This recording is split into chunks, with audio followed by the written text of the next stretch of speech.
যে ৬ শ্রেণীর মানুষকে জান্নাতে নেওয়ার দায়িত্ব আল্লাহ তাআলা নিজে নিয়েছেন। Can you imagine that? আপনি কল্পনা করতে পারছেন? আল্লাহ পাক রব্বুল আলামিন ৬ শ্রেণীর মানুষ এমন রয়েছে যাদেরকে জান্নাতে নেওয়ার দায়িত্ব আল্লাহ তাআলা নিজে নিয়েছেন। নাম্বার 1, এক নাম্বার, যারা ইসলামকে প্রতিষ্ঠা করার জন্য নিজের জীবনকে বিলীন করে দেয়, আল্লাহ পাক রব্বুল আলামিন তাদেরকে ভালোবাসেন, মহব্বত করেন এবং তাদেরকে জান্নাতে দেওয়ার দায়িত্ব আল্লাহ তাআলা নিজে নিয়ে নিয়েছেন। বলেন সুবহানাল্লাহ। যারা ইসলামের জন্য, ইসলামকে প্রতিষ্ঠা করার জন্য যারা নিজের জীবনকে বিলীন করে দেয়, অর্থাৎ যারা শহীদ হয়, আল্লাহ পাক রব্বুল আলামিন তাদের ব্যাপারে আয়াত নাজিল করে দিয়েছেন। আল্লাহ তাআলা নিজে বলে দিয়েছেন 2 নম্বর পারা 2 নম্বর পৃষ্ঠার 12 নম্বর লাইন সূরা বাকারার 154 নম্বর আয়াতে আল্লাহ তাআলা বলেন, ওয়ালা তাকুলু লিমান ইউকতালু ফি সাবিলিল্লাহি আমওয়াত।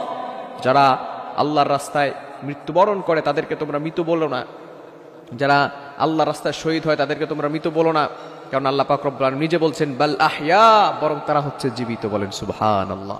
নাম্বার 2, দ্বিতীয় নাম্বার হচ্ছে জানাজায় অংশগ্রহণকারী ব্যক্তি, যে জানাজায় অংশগ্রহণ করেছে, তারপরে দাফনে অংশগ্রহণ করেছে, অ্যাটেন্ড করেছে, এরপরে সে সেখানে ইন্তেকাল করেছে, এমন পার্সনকে আল্লাহ পাক রব্বুল আলামিন সেখানে তার জন্য আল্লাহ পাক রব্বুল আলামিন জান্নাতের ব্যবস্থা করবেন। বলেন সুবহানাল্লাহ। নাম্বার 3, তৃতীয় নাম্বার হচ্ছে যে সমস্ত ব্যক্তিরা রোগীর সেবা করে, অসুস্থ ব্যক্তির সেবা শুশ্রূষায় কাজ করে।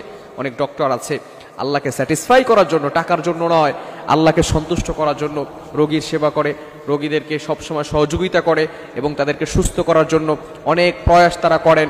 আল্লাহ পাক রব্বুল আলামিন তারা যদি ইন্তেকাল করেন, আল্লাহ পাক রব্বুল আলামিন তাদের জন্য জান্নাতের গ্যারান্টি দিয়ে দিবেন। বলেন সুবহানাল্লাহ। এবং চতুর্থ নাম্বার হচ্ছে উত্তম রূপে ওযু করে যে ব্যক্তি মসজিদে যাবে এবং সেখানে যাওয়ার পথে অথবা মসজিদে নামাজ পড়েছে অথবা নামাজ পড়ার পরে যদি ইন্তেকাল করে, আল্লাহ তাআলা তাদের জন্য জান্নাতের ব্যবস্থা করবেন।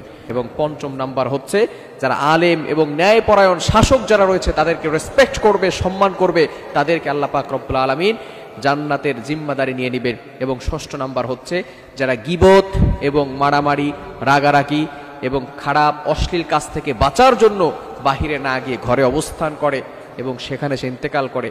এখন দেখা যাচ্ছে বর্তমানে ফিতনার যুগ, বাহিরে গেলে ফিতনার ভিতরে পড়তে পারে, গুনাহের ভিতরে লিপ্ত হতে পারে, তার ফ্রেন্ড সার্কেল তাকে গুনাহের ভিতরে লিপ্ত করতে পারে। এমন কোনো পার্সন যদি চিন্তা করে না আমি বাহিরে যাব না, আমি ঘরের ভিতরে থাকবো, এমন ব্যক্তিকেও আল্লাহ পাক রব্বুল আলামিন যদি সেখানে ইন্তেকাল করে তার জন্য জান্নাতের জিম্মাদারি নিয়ে নেবেন। এজন্য এই 6 শ্রেণীর মানুষ যেহেতু আল্লাহ পাক রব্বুল আলামিন তাদেরকে ভালোবাসবেন এবং তাদেরকে জান্নাতের দায়িত্ব নিয়ে নেবেন, আমরা সব সময় চেষ্টা করব যাতে করে এই 6টি কাজ করতে পারি। আল্লাহ তাআলা আমাদের সকলকে বোঝার তৌফিক দান করেন। সকলে বলেন আমিন।